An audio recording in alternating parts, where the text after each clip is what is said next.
तो सुख समृद्धि विज्ञान चैनल में आप सभी सुधी दर्शक जनों का मैं सुशील कुमार शर्मा हार्दिक स्वागत करता हूं। प्रिय बंधुओं, मैं जिस समय वीडियो बनाने बैठा हूं तो हालांकि आवाज़ पार्श्व में कम आ रही है और आपको समझ में आ रहा होगा। देखिए, ध्यान से सुनिए। कुछ बाजे बजने की और कुछ गाना गाने की आवाज़ आ रही है। असल में हमारे यहाँ श्रीमद् भागवत का आयोजन हुआ है पास में ही। तो ये लोग दिन में तो करते ही हैं, रात को भी अब महाभारत का पाठ कर रहे हैं। चूँकि धर्म की बात है, धार्मिक कार्यक्रम है, उत्सव है, कुछ कह नहीं सकते। भले ही अपने धर्म की बात हो, हिंदुत्व की बात हो, लेकिन एक मानक के अनुसार जो होता है उतना ही लाउड स्पीकर का प्रयोग करना चाहिए। अब हमारे घर के पास दिन में इतनी जोर से कान फोड़ू आवाज़ होती है तो ये भी ठीक नहीं है। जबरदस्ती किसी को धर्म की बातें भी सुनाना या उस गानों को भी सुना करके दिक्कत होती है, उसको नहीं होना चाहिए। पास में हॉस्पिटल है तो बहुत सारे मरीजों को दिक्कत होती होगी।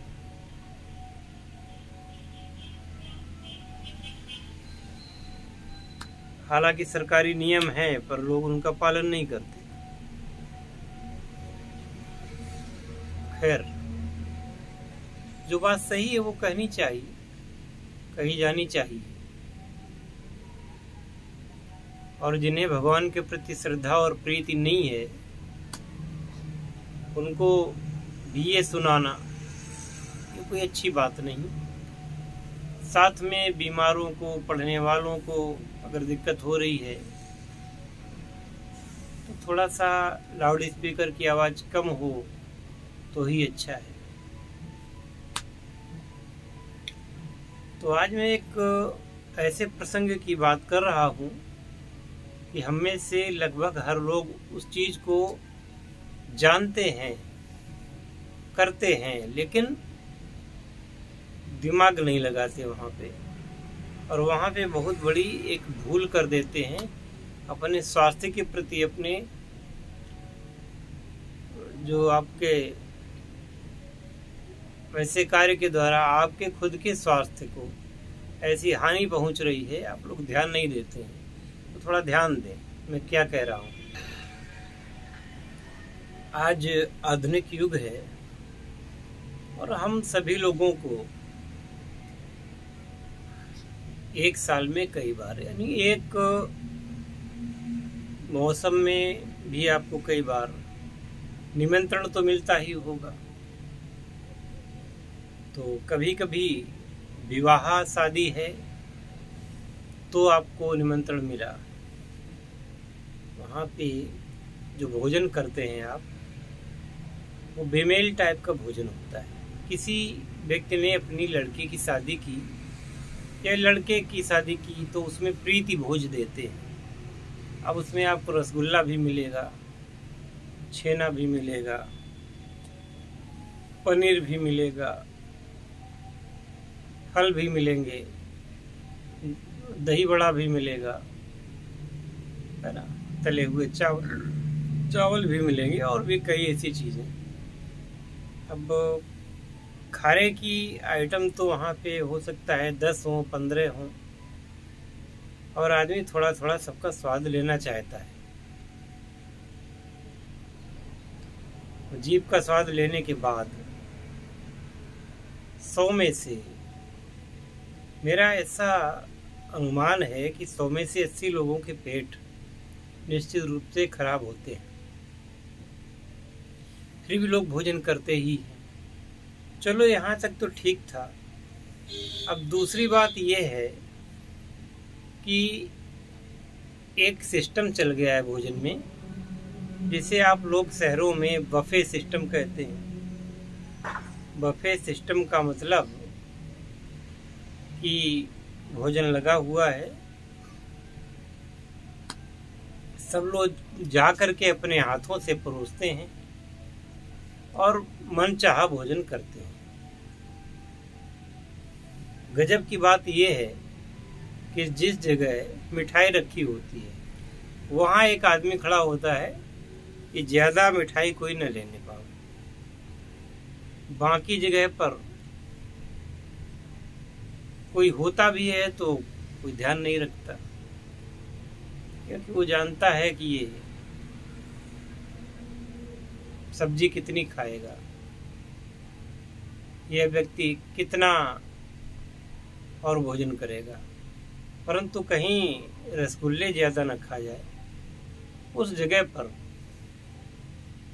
एक दो लड़के लगा दिए जाते हैं कि वो फिर अपने हाथों से देते हैं। अब देखिए, आप बाएं हाथ में थाली पकड़े हुए हैं और दाहिने हाथ से आप परोस रहे हैं। जिस जगह पर लगभग 100 से लेकर के 1000 आदमी 2000 आदमियों का भोजन होता है। अब आपको पनीर लेना है या चावल लेना है या दाल लेना है या कुछ भी लेना है, तो बाएं हाथ से थाली पकड़े हुए और दाएं हाथ से आप परोसते हैं।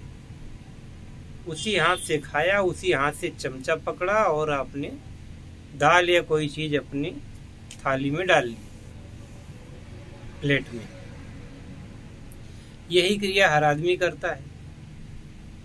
कभी कभी तो मैंने देखा है कि चावल वगैरह में सीधे दाहिने हाथ से ही, जब वो खाली नहीं होता चम्मच, तो सीधे दाहिने हाथ से लेकर के तो डाल लेते हैं, यानी कि जूठे हाथों। उसी जूठे हाथों से वो सब कुछ परोसते हैं। और गजब की बात यह है, इसमें किसी का धर्म नहीं जाता, सब एक दूसरे का जूठा खा रहे हैं। वहां पर मिलने वाली प्लेट भी कैसे धोई जाती है ये सबको पता है। 2 बाल्टी पानी होता है, थोड़ा सा वॉशिंग पाउडर होता है, उसी से हजारों प्लेटें धो डाली जाती हैं। तो सबसे पहली बात तो कि प्लेट धोने का सिस्टम गलत है, जिससे कि अब वहां पर आने वाले लोग, कौन आदमी शराब पीता है, कौन आदमी मांसाहारी है, कौन आदमी को मुख में कौन सा रोग है, एक से एक घातक रोग वाले, टीबी वाला है कि कौन सा है, सबकी जूठी थालियों में भोजन कर रहे हैं। ऊपर से जूठे हाथों से परोस रहे हैं। इससे तो पहले का अच्छा था भोजन का काम कि लोगों को बैठा दिया जाता था और कुछ लोग परोस देते थे, भोजन कर लिया जाता था। लेकिन जब से ये गिद्ध भोजन शुरू हुआ है तो ऐसी हालत हो गई है। एक समय था जब श्रेणियां होती थी कि पहले ब्राह्मण खाएगा, फिर क्षत्रिय खाएगा, फिर वैश्य खाएगा, फिर शूद्र खाएगा, है ना। उस लिहाज से तो ये जो भोजन की व्यवस्था आई है ये जाति विरोधी और समाजवादी कही जा सकती है। परंतु अति ये है कि इसमें रोगी, निरोगी, धार्मिक, सामाजिक, असभ्य, अधार्मिक, धूर्त, पापी, पुण्यशाली, चांडाल, सब टाइप के लोग मिलकर के भोजन करते हैं। पुरुष महिलाएं एक साथ भोजन करते हैं और सभी टाइप के लोग भोजन करते हैं। जूठी थालियों में खाते हैं, जूठे हाथों से परोसते हैं।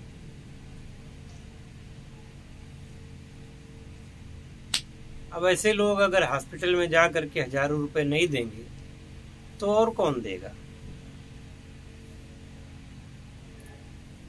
आशा है कि आप लोग समझ गए होंगे।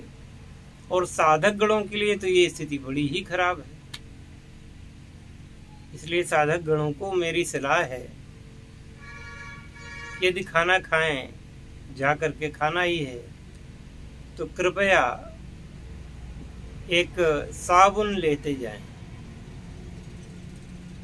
और उस साबुन से अपनी जो प्लेट उठाएं उसको स्वयं ही धो लें अच्छे तरीके से, वरना खाने ही न जाएं। अब प्लेट धुल गई तो इसके बाद अब क्या करना है? अब करना ये है कि प्लेट तो ले आए, उस प्लेट में आप वहाँ जाएंगे तो जहाँ पे चाट वगैरह लगी होगी या कुछ, तो वहाँ पे दोना वगैरह रखे होंगे, दोने होंगे या छोटे छोटे, वो 4-5 लेकर के अपनी प्लेट में सजा लें। फिर उनके ऊपर भोजन परसवाएं और ध्यान रहे कि भोजन स्वयं ना उसमें आप कर लें। जो व्यक्ति वहाँ खड़ा हो उससे बोलें कि आप भोजन इसमें डाल दीजिए। तो मैं समझता हूँ कहीं तक इन रोगों से, इस जूठेपन से आपको मुक्ति मिलेगी। कम से कम मेरी ये सलाह अगर मान लेंगे तो आपका स्वास्थ्य बचा रहेगा। हानिकारक जीवाणुओं, विषाणुओं, कीटाणुओं से आपकी सुरक्षा होगी और आप सुखी रहेंगे, स्वस्थ रहेंगे। और कोशिश ये करें कि घर में ही भोजन करके जाएं। दावत के भोजन की चाहत को छोड़ दें। दावत के भोजन की चाहत ये केवल और केवल आपको कठिनाई और परेशानी देने वाली है। बाकी आपकी मर्जी है। मैं और इससे ज़्यादा कुछ कह नहीं सकता, न समझा सकता हूँ। आप लोग समझदार हैं, समझेंगे तो ठीक है, नहीं समझेंगे तो भी ठीक है, बता देना मेरा काम है। हरिओम तत्सत। जय शिव शंकर, जय भोलेनाथ, हर हर महादेव।